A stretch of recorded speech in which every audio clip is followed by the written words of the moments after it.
Good afternoon, everyone. This is Professor Nameless Kitsune. Welcome to my second formal video where I talk about things that I know, things I have an opinion on, and just generally fun stuff I like to do in my life.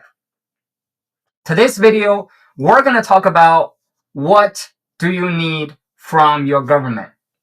What does a government need to do to be a responsible government?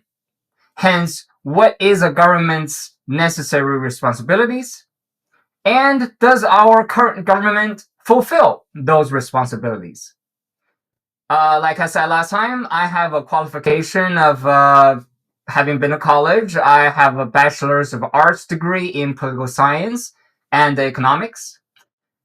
I may not be the most qualified person here, so if you want some serious, workable advice from professionals, I may not be the person. There are other YouTubers out there. There are other advisors, counselors, and consultants out there.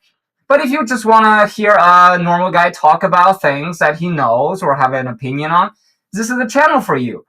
I know it's kind of weird, but if you can leave a like or subscribe or comment, whatever you do, my point here isn't to make money, although, if YouTube can give me a little, that's fantastic. But my main point here is to just educate the main public about, stuff I think are important to know and stuff I think it would be nice to hear me rant about. So let's begin to this video on what should your government be doing 24/7 every day with the tax money that you pay them. All right, so let's talk about what do you need from your government? What is your government's responsibilities? What does it need to do to qualify as a functional government, and what you should focus on when you judge your government? Because it is important for them to take the tax money you pay to do things that fulfill your survival and thrival needs. I would like to use a metaphor here to imagine the different responsibilities that governments need to do.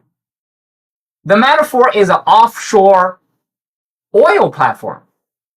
You know the thing, off the shore of Scotland, or I think that's the only example I can think of. Or, off the shores of, southern China, right? They have these oil platforms that drill up, baby drill, baby drill, baby drill. Drill, baby drill. That's the thing I'm thinking about. Oh my God. Our president is hilarious. Anyways, think about an offshore oil drill platform. What does it look like? Couple of columns, couple of legs rising from the sea, a platform, and buildings on top, right? What does the columns do? What does the legs do? Well, they support, right? The whole superstructure on the top. Without the columns, the superstructure is going to fall into the ocean and sink or be swept away. So in this metaphor, those columns are like a government's most fundamental and basic responsibilities. Like, that's the bare minimum a government needs to do for its people. And those are also the bare minimum we as humans needs to survive. So let's talk about those columns right now.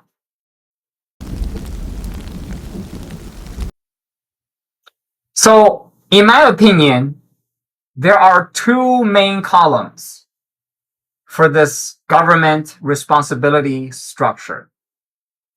Column number one, what I would call the big three of survival needs. Three. Number one. Oh, sorry. Almost knocked over my mic. Number one, Y'all know what this is? Breakfast fans, you know what this is, right? Oatmeal. Food. This represents food. You need food. For those of you who eat food, actually, for those of you who don't eat food, I'm curious what you would consume for energy, because that's interesting. But for those of us who are normal and consume food, yeah, we need food. We also need water. Well, I mean, you don't see it here, but inside is hot water. And, you know, that's going to imagine I'm Asian. Some of our Asian people, we like to drink hot water. So there's water inside. And trust me, there's water inside. The third thing is air, right? And the reason why I'm doing this to my mask is because airflow is not exactly the most best in the world. So I have to do this to vent myself once in a while, right? So without air, you can die in minutes. So those big three are very important. That makes up the first column. Basic human biological needs, right? Food, water, air. Second column, security, safety, internal safety, and external safety. External safety being defending against foreign invaders. You know, during World War II, we fought against the Nazis, the Japanese imperialists, the Italian fascists.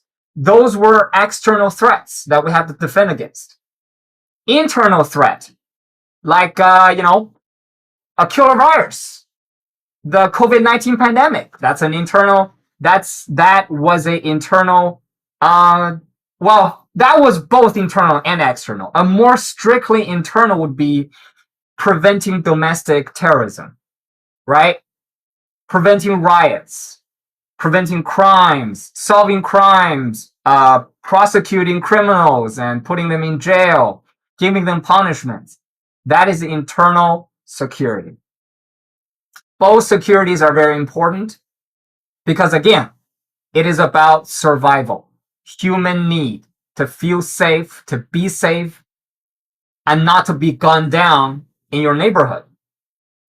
And unfortunately, as some of you may experience your own life, that is something we still need to work on. But those are the two columns. First tier, most important, most fundamental government responsibility, and also most basic human need to survive. This is not about doing well in life. This is about staying alive. That is as fundamental, as important as it gets. And for those of us who are privileged enough, we tend not to think about it, right? Like, if you're so rich, you know, like Zuckerberg or Elon Musk, you don't have to think about this. You don't have to think about how expensive oatmeal is. But I have to.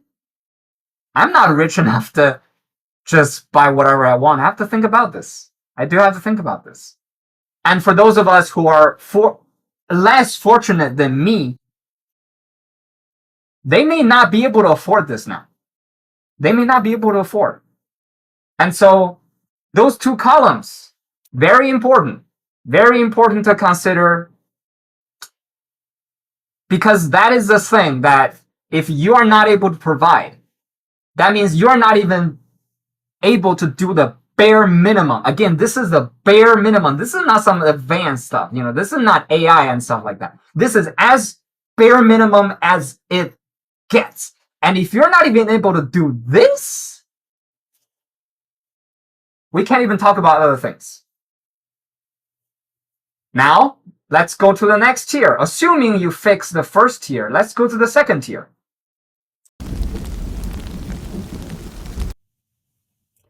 All right. Now, after talking about the first tier of importance, the first two fundamental building blocks of government responsibility, let's go on the oil platform. Let's talk about the secondary needs of humans. Let's talk about the secondary responsibilities of governments. So, within the secondary needs, we have housing, the walls, the ceilings, the floors, housing. Education, basic education, elementary school, middle school, high school. Healthcare, basic level healthcare.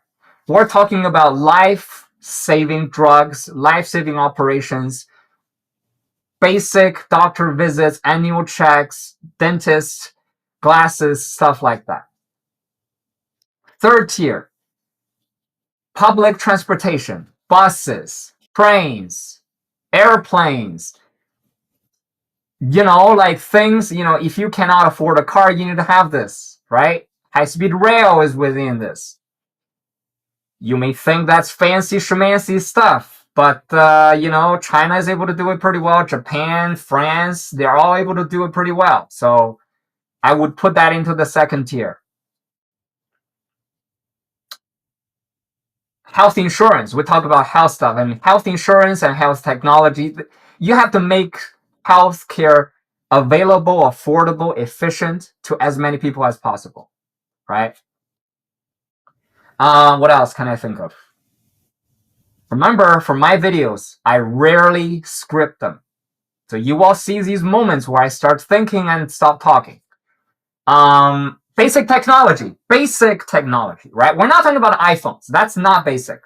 Basic technology is like electricity to light the homes, running water, running clean water, water cleaning facilities, trash recycling, right? The trash dumps, waste management and public service and all that, right? Basic technologies that make survival possible. I think internet even nowadays should be considered as a secondary tier needs. It's so widespread that without internet, suddenly people's life got shut down. Things like that. Being able to call someone, being able to text someone, that is basic technology. We all depend for work. Without internet, the entire economy would just shut down, right? So there are, I think, other things in the second tier, but right now I can't really think of something. But I'm sure there are other things. That's a secondary importance, which are things that are, although important, we can take a tiny bit of negotiation and compromise. Just a teeny bit. Not too much, though. It's still very important to have. Some of it is essential for survival, like medication and stuff like that. But a little bit compromise can be made. But still, you have to have adequate amount for everyone. And some of it, not really negotiable, like insulin.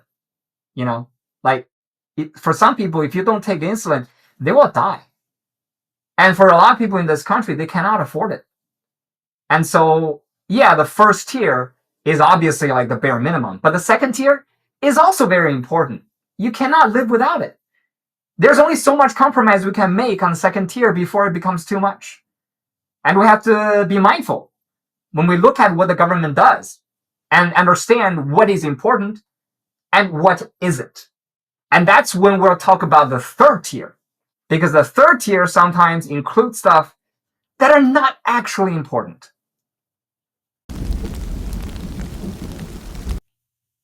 So now let's talk about the third tier of needs and responsibilities.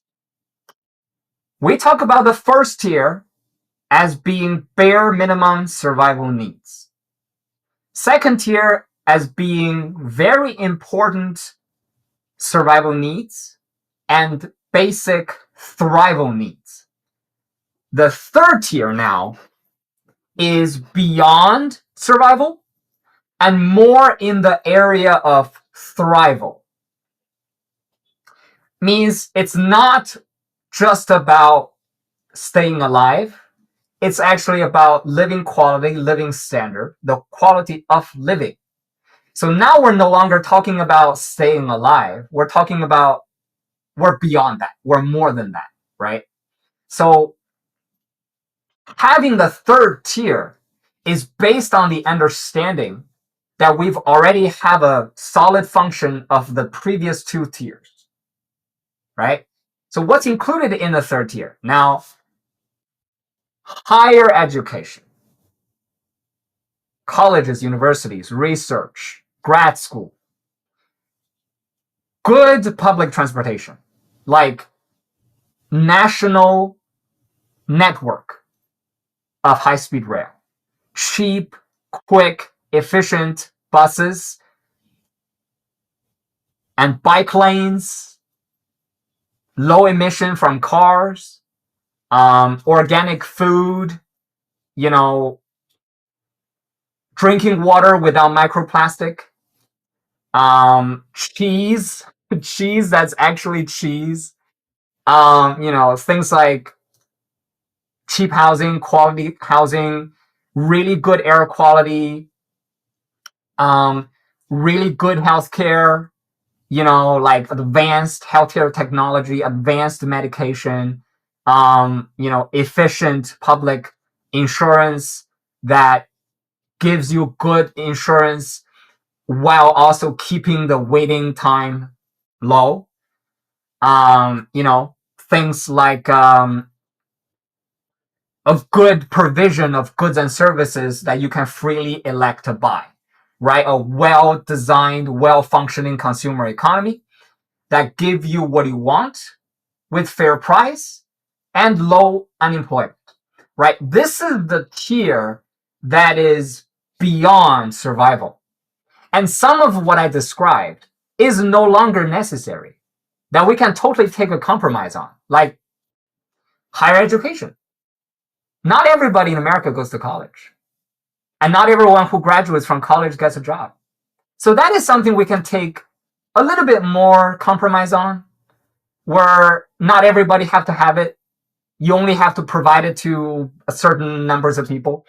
Not everybody needs it, right? Similar thing with, I don't know, organic food.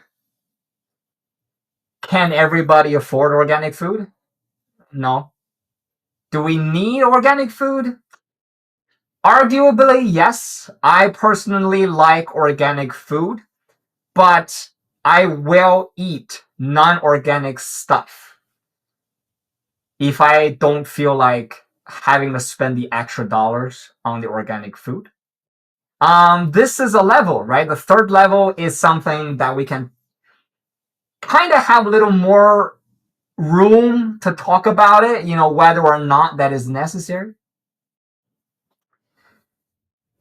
I would also argue that beyond the third level is a fourth level, all the way up. And this fourth level is really contentious and opinionated depending on which side you're on. Some people think stuff in this is totally unnecessary. Some people think it's totally necessary. Things like DEI policy, quota for university admissions. These are more politically charged policies that sometimes really have nothing to do with survival or basic needs. And the problem I will talk about next is the fact that a lot of us don't understand this tier system, and they think everything is equally important, while it is so totally not the case.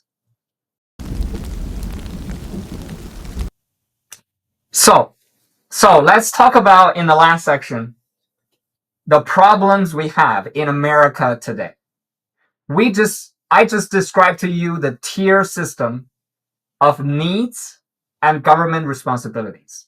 What does the government need to do as its responsibility to fulfill the needs you have as a human being? Now, for a lot of us, especially those of us who already have first tier and second tier needs, we tend to think that all of those needs are equally important. Or actually, some of us think the higher needs are more of an emergency than the lower needs. That is completely incorrect. Completely incorrect. Because that impression is based on where you are now and what you have right now. If you already have the basic needs fulfilled and plenty of them, of course, you don't have to worry about it. Right? I don't have to worry about food, water, air, or security, or anything. I got my own car. I can drive anywhere I want. Those are fulfilled for me already. I feel no insecurity, no worry, no fear about any of that. But there are people in America, tons of millions of them, that have to worry about food, that have to worry about gas, that depend on bus to travel because they can't afford a car, they can't afford the gas. There are many people out there who do not have their basic needs fulfilled. So to them, they don't need the government to do any of those advanced stuff. Because to them, the government cannot even fulfill the basic ones. How can they fulfill the advanced ones when they can't even fulfill the basic ones? For so many of us, we stand on a platform of privilege and we look down at the people and we talk to them like we are superior to them. And we say, why do you worry about the basic stuff? We have to worry about equality and equity and diversity and inclusion and all the social issues out there. Dude, you don't have to worry about your income. You don't have to worry about your food supply. You don't have to worry about hunger and thirst and your debts. You don't have to worry about none of that. The biggest thing you worry about is getting that new iPhone when it first comes out. But for so many people out there, that's not the case. Not to say an iPhone, they can't even afford to buy lunch or dinner.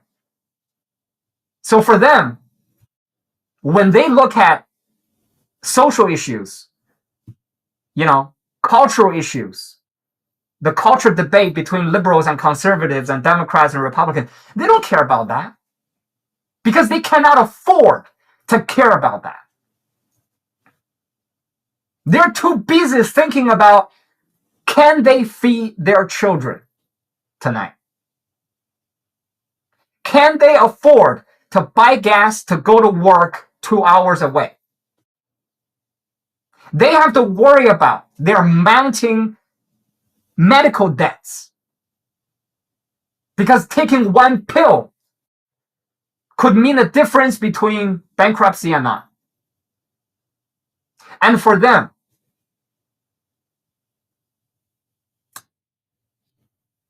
they're not going to care about whatever cultural issues or social issues that you, the privileged, you, the elite, may struggle with.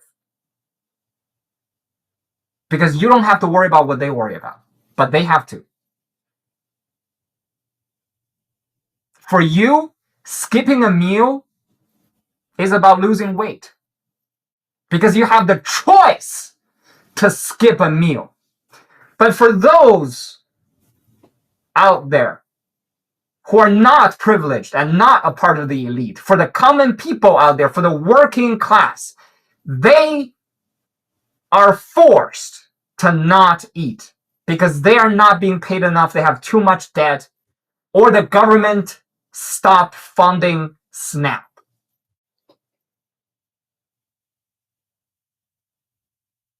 So last year, 2024, when most Americans voted for Mr. Donald Trump, I wasn't surprised. I was not surprised. Because for so many Americans, the issue of their stomach, the issue of their wallet take over. And they look at some politicians out there and they're like, you keep talking about these fancy issues, but we can't afford to think about that.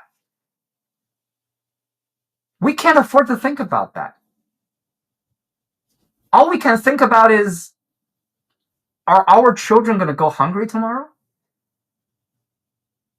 Yeah. Yeah. That's what people vote on. That's what people focus on. Their stomach, their wallets. And for those of us who don't have to think about the stomach or don't have to think about the wallet, that's why we keep losing. That's why we keep losing in the polls. Because we're not appealing to the people, the issues they actually care about. Just because we don't have to care about it doesn't mean the rest of the country don't think about it. So without fulfilling the basic needs of the people, your whole oil platform is going to collapse and sink. That's just a fact. That is a hard cold fact that we have to face. If you ignore the basic needs of the people will ignore you. So that is a really harsh lesson, I know. Really harsh. But that's what I think. That is what I think people need to know. The needs of humankind and the responsibility of government, and how to balance those so we can have a functional civilization without things falling apart. Thank you for watching. Sorry about the ranting, and I will see you next time.